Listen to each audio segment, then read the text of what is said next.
Hola Juan Manuel. Hola Silvia, ¿cómo estás? Bueno, vamos a leer la presentación de Juan Manuel. Juan Manuel, a Juan Manuel, como representante del programa de apoyo a las bibliotecas populares, programa de la Universidad Nacional de Córdoba, nosotros le pedimos un tema a Juan Manuel. No le dimos del tema de presentar un proyecto para conseguir fondos externos.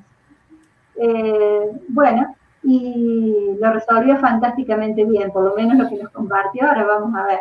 Bueno, para que ustedes conozcan un poco quién es Juan Manuel, vamos a leer un poquito su perfil. Juan Manuel es licenciado en Comunicación Social, con estudios de posgrado en Diseño y Evaluación de Políticas Públicas. Creo que especializadas en comunicación institucional, ¿verdad, Juan Manuel? Creo que más o menos. Así es, en comunicación institucional. Entre 2008 y 2012 fue consultor en planificación estratégica y control de gestión del PIB, asesorando a distintos ministerios del gobierno de la provincia de Córdoba.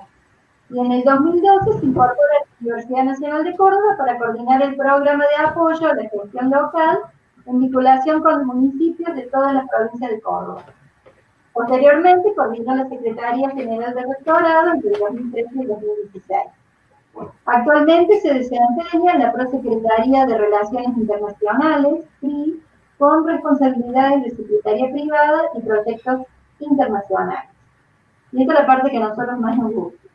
Como activista social, nos encanta eso de activista social, estuvo a cargo del área de investigación y diseño de proyectos de la ONG Servicio en Promoción Humana, Servipro, entre el 2011 y 2015, para la que diseñó proyectos de cooperación internacional que obtuvieron financiamiento por un volumen cercano a los 500.000 euros. En la universidad fue coordinador del programa de apoyo a organizaciones sociales en el 2015 y actualmente es voluntario del programa de apoyo a bibliotecas populares desde su creación, a cargo de la coordinación de articulación institucional. Nosotros tuvimos la suerte de conocer, de invitar el año pasado a Ximena Telquel, que vino en representación del programa, y ahí tuvimos contacto con el programa, anteriormente con Andrea Bocco también, y bueno, y este año compartimos un espacio con Juan Manuel, un espacio de capacitación, y todos compartimos un foro de bibliotecas populares. Es un gusto para nosotros que esté presente el programa y que esté presente Juan Manuel, bueno, diciéndonos lo que nos vas a decir. No, el gusto es mío, Silvia. La verdad es que después de la experiencia esa que tuvimos con esos talleres virtuales que organizamos, con Biblioscópica Virtual, que se organizó en conjunto con el programa, pero principalmente desde el Foro de Bibliotecas Populares, que viene siendo un espacio súper dinámico de trabajo, donde los verdaderos motores de las actividades son las bibliotecas populares. La verdad es que quedamos con ganas de seguir haciendo cosas, particularmente con vos, porque ese espacio que compartimos, la verdad es que estuvo buenísimo, así que para mí fue un gusto que me hayan convocado. Sé que por ahí no pude acompañar por ahí en las participaciones previas del encuentro, pero bueno, vamos a ver si estamos a la altura de lo que nos propusieron. Seguro.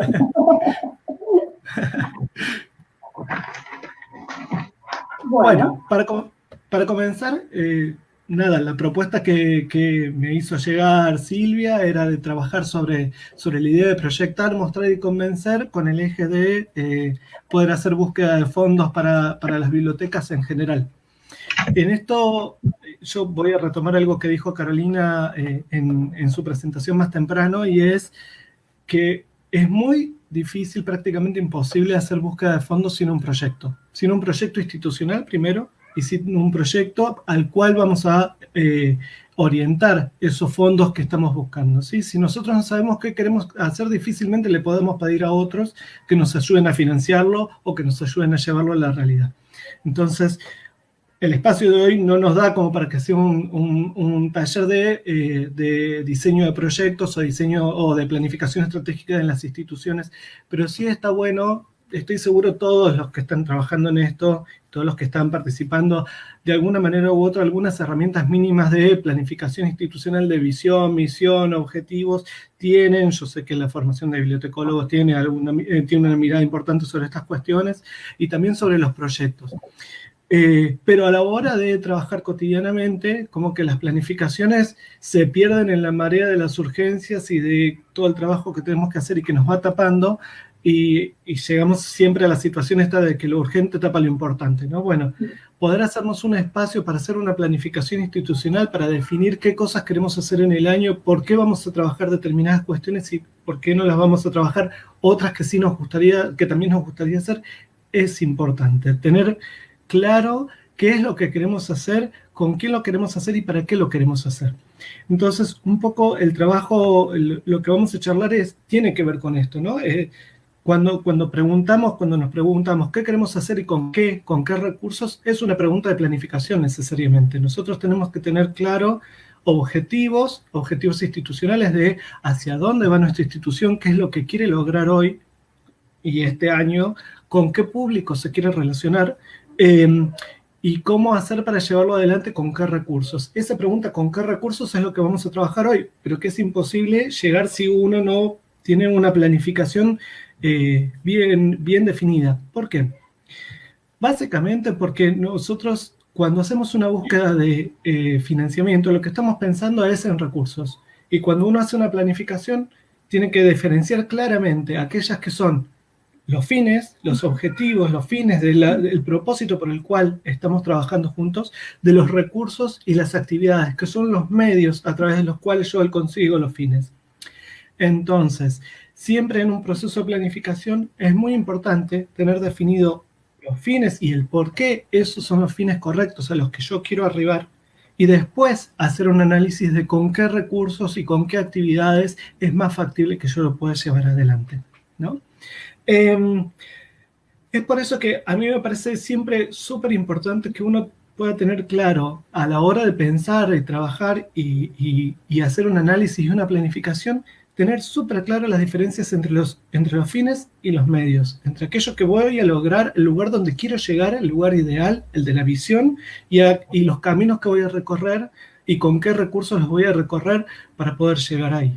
¿Por qué? Porque los caminos son múltiples y muchas veces, digo, exactamente igual que un viaje, yo puedo tomar un avión, pero tengo que tener la plata para el avión, o puedo ir haciendo dedo y encontrándome con gente que me ayude a llegar por ese camino. Bueno, esa diversidad de opciones tiene que ver con los recursos que yo tengo, con mis capacidades, con lo que yo sé hacer, con lo que mi institución tiene y con las personas que me pueden ayudar a llevarlo adelante.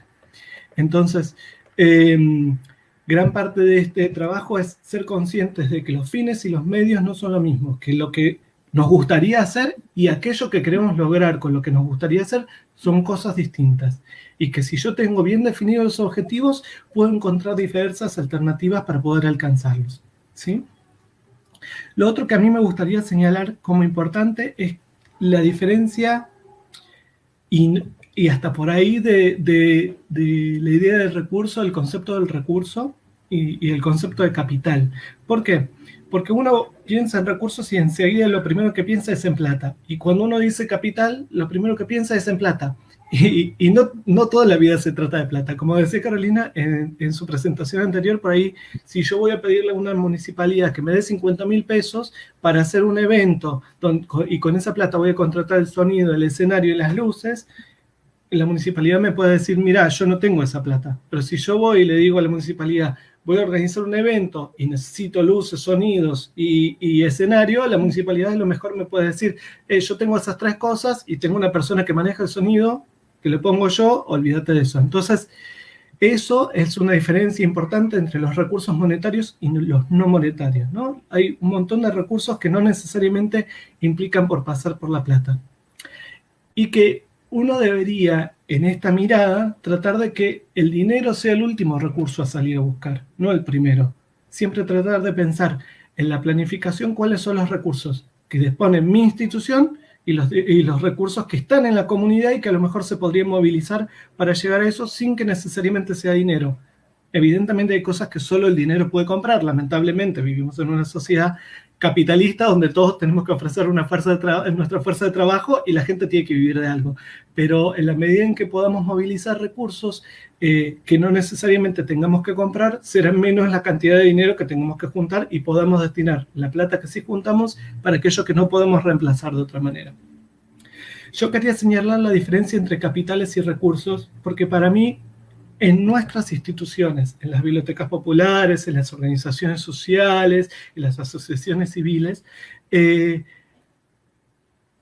poseen capitales que no siempre son capaces de ver y que no necesariamente las contemplan como un recurso. Un recurso es aquello que yo pongo en juego para poder desarrollar una actividad, ¿no? Es algo que yo invierto en una actividad para que se consuma y que se realice la actividad. Por ejemplo, esto que decíamos del sonido. Si yo tengo un equipo de sonido, lo puedo usar en una actividad, o si alguien me lo presta, lo puedo usar en una actividad. Eso es un recurso. No necesariamente es un capital, pero nuestras instituciones tienen capitales muy importantes. Tienen capitales simbólicos a nivel institucional. Por ejemplo, lo que representa una biblioteca popular en un pueblo es algo muy valioso. Y no siempre somos conscientes de eso. Por ejemplo, hay recursos políticos. La institución es capaz de movilizar a la sociedad, a segmentos de la sociedad en torno a determinadas problemáticas políticas, no en términos partidarios, sino en términos sociales, ¿no? De movilizar a la comunidad en torno a determinadas problemáticas, hacerlas visibles, ponerse en juego, ponerle el cuerpo, y esto es un capital, ¿no? De ser capaz de incidir en la agenda pública de una comunidad, es algo que las bibliotecas y nuestras organizaciones pueden hacer. Y después hay otros que son importantes, como los vínculos personales y los vínculos institucionales que se construyen. Cuando uno va a hablar con una autoridad estatal, lo hace en representación de una institución y esa institución representa una comunidad. Entonces, la cuestión vincular pasa también por la representación institucional, y todos esos son capitales que tiene nuestra institución para poner en juego. Los llamamos capitales ¿por qué? Porque los podemos invertir para conseguir otra cosa. Un capital es algo que se puede invertir y se puede poner en juego.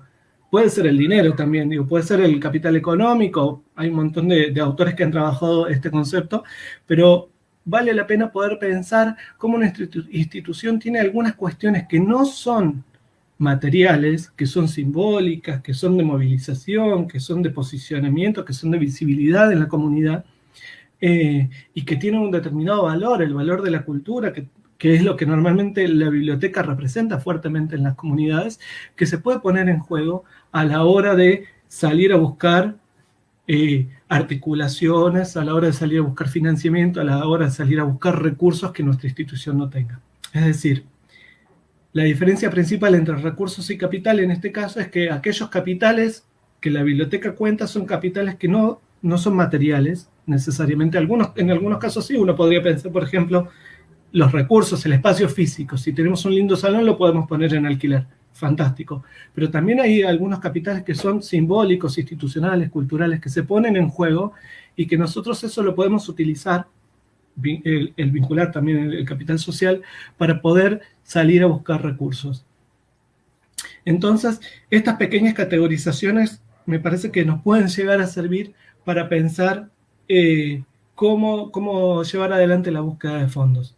Decíamos, la diferencia entre fines y medios, la diferencia entre recursos y fines, la diferencia entre recursos y capital, y la idea de que los recursos pueden ser monetarios y no monetarios, ¿sí? Este pequeño esquema a nosotros nos puede servir para pensar cómo estamos haciendo y cómo podemos llevar adelante esta búsqueda de recursos. Entonces, como decía Carolina, lo primero que nosotros tenemos que tener es un proyecto, y ese proyecto ponerle números. Ponerle números no solo en términos de cuánto vale, sino ponerle números de qué tipo de impacto esperamos tener.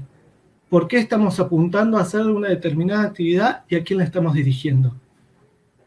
Entonces, cuando podemos pensar a quién la estamos dirigiendo, lo que estamos haciendo es una segmentación de públicos. Nuestras actividades, esto los comunicadores llamamos segmentación de públicos a dejar de pensar que la comunidad es una sola cosa y ser capaces de tener criterios y actividades y proyectos orientados a diversos segmentos de la población. Uno los puede dividir, por ejemplo, por franjas etarias y tendrás actividades para niños, para jóvenes, para adultos.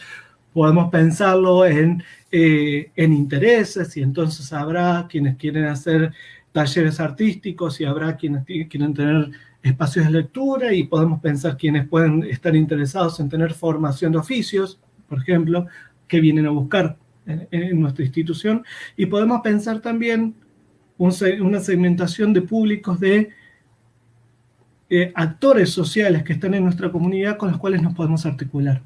Entonces, cuando pensamos un proyecto, el paso siguiente, después de definir a dónde queremos llegar y cuáles son los posibles caminos que vamos a seguir, es quién nos puede ayudar en ese camino para llevarlo adelante.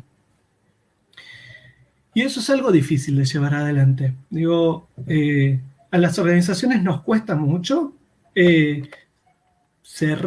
abrirnos al juego con otros, en general, primero porque tenemos un tiempo limitado para trabajar. Entonces, el tiempo que dedicamos lo dedicamos a llevar adelante las tareas que tenemos en la oficina de la biblioteca, puertas adentro, o con la comunidad de la biblioteca, y rara vez nos queda tiempo como para pensar quién está al lado nuestro haciendo cosas parecidas o con los cuales nos podremos encontrar. Esa posibilidad de encuentro es lo que nos permite dar un salto en la escala de los proyectos en los que estamos trabajando. Poder pensar con qué otros actores sociales, clubes, iglesias, municipios, cooperativas, otras asociaciones civiles, grupos de vecinos movilizados, etcétera, poder hacer un listado completo de actores sociales es lo que nosotros nos va a poder permitir pensar cuál de las actividades que nosotros queremos llevar adelante las podemos hacer con otros. Y ese hacer con otros nos permite pensar en complementariedades. Es decir, cuanto más distinta sea la organización a la mía, más diversos serán los recursos y capitales que pueda aportar. Digo, incluso si uno no lo piensa desde la generosidad, sino desde el puro interés, ese otro distinto puede aportarme algo que yo no tengo. Y encontrarme con ese otro distinto es lo que me va a permitir crecer en volumen de trabajo, en volumen de recursos y en volumen de impacto. Eso implica un esfuerzo importante. No construir con alguien con quien no necesariamente tengo afinidad es un trabajo de diplomacia, de negociación, de paciencia, pero es lo que nos permite efectivamente encontrar, hacer real ese trabajo que nosotros decimos en la comunidad, en la promoción de derechos, en que las tareas son para todos, en que la biblioteca es para todos y no solamente para las comisiones directivas, para los que la integran cotidianamente. Ese para todos de la biblioteca implica también, sobre todo, ese otro diferente. Salir a buscar a quienes son diferentes y trabajar con ellos es una de las tareas que más nos cuesta a las organizaciones, porque es mucho más cómodo trabajar con él, porque uno dedica tiempo casi voluntario en gran medida y porque es mucho más cómodo trabajar con alguien que piensa más o menos como yo. Pero de vuelta, si uno lo piensa desde el lugar del interés de la institución más allá del personal, la complementariedad con otras instituciones que son distintas es lo que nos permite encontrar diversidad de recursos y capitales. Esa organización probablemente llegue a segmentos de la población o de la comunidad a la que yo no llego. Le puede hablar a otros actores sociales que conmigo no se hablan. Y eso es así, porque no todos hablan. La verdad es que es imposible hablar con todo el mundo, es imposible llegar a todos los espacios, pero sí a lo mejor esas complementariedades nos permiten acercarnos de alguna manera a lo que sería algo más cercano al todo, ¿no? Entonces, ¿cómo construimos alianzas estratégicas para gestionar un proyecto? Bueno, de alguna manera ahí está la clave de la búsqueda de recursos. La búsqueda de recursos no es más que identificar en una comunidad cuáles son los recursos disponibles en nuestra comunidad, no solo monetarios y no monetarios, y reconocer quiénes son los actores sociales que tienen más cercanía al control de esos recursos, ¿no? Saber quién tiene un salón, quién tiene un equipo de sonido, quiénes tienen un grupo de baile, quiénes llegan mejor al empresariado, si hay una cámara de comercio, quién nuclea a los comerciantes de la zona. Digo, en función de los objetivos que nosotros nos definimos y las actividades que estamos pensando, podemos identificar cuáles son los mejores socios y las mejores alianzas que podemos encontrar para movilizar esos recursos de la comunidad y hacer posible el proyecto. El trabajo de gestión en ese sentido es un trabajo que obliga a quienes tienen capacidad de imprimir su voluntad a la realidad, es decir, a aquellos que son capaces de hacer grandes cosas, humildad, porque me tengo que encontrar con otro que está en condiciones similares y tengo que ser capaz de comunicarme con él en pos de conseguir aquello que me interesa y que aquello que me interesa sea más importante que mi propio ego, por ejemplo, ¿no? Y esas son cosas difíciles de hacer. De la boca para afuera es como, bueno, sí, todos tenemos que ser generosos, todos tenemos que ser humildes, pero la verdad es que a la hora de movilizar recursos, la humildad y la generosidad son mandatos para poder hacer las cosas bien. Efectivamente, si uno quiere que ese proyecto, que es relativamente ambicioso, se pueda llevar adelante y pueda movilizar los recursos y pueda tener el impacto que esperamos que tenga, probablemente me tenga que juntar con aquellos que no me simpatizan. Y lo voy a hacer no porque yo sea generoso, no porque yo sea humilde, no porque yo sea bueno, sino porque quiero que ese proyecto se haga realidad. Y porque creo que ese impacto en la sociedad que es importante es más grande que yo mismo. Entonces, esa actitud de ser capaz de ir adelante, de llevar adelante proyectos, de establecer metas para la sociedad y tratar de realizarlas, requiere al mismo tiempo ser capaz de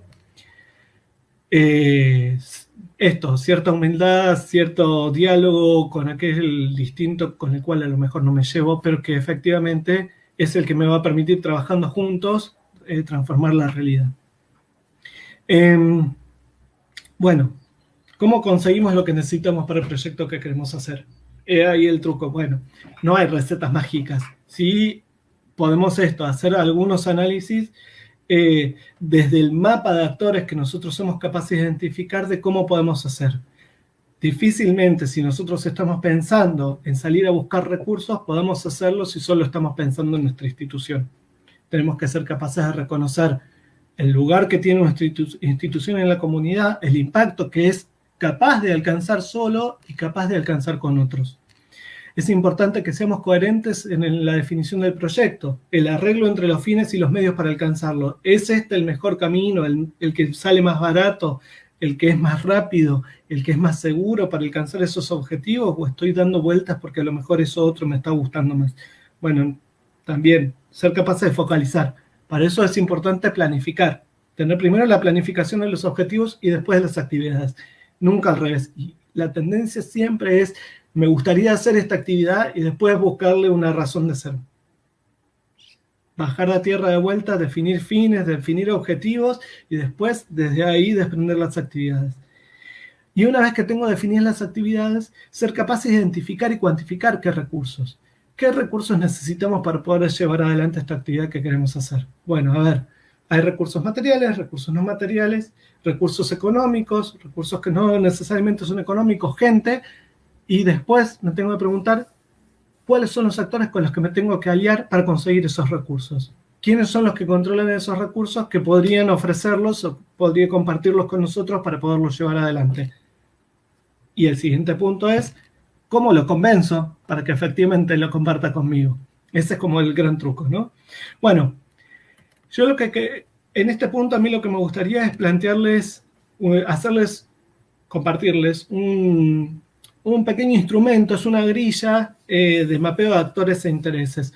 Esto es, como instrumento de planificación se lo llama normalmente el análisis de implicados. Es una instancia en un proceso de planificación que uno debería hacer cuando lleva adelante el desarrollo de un programa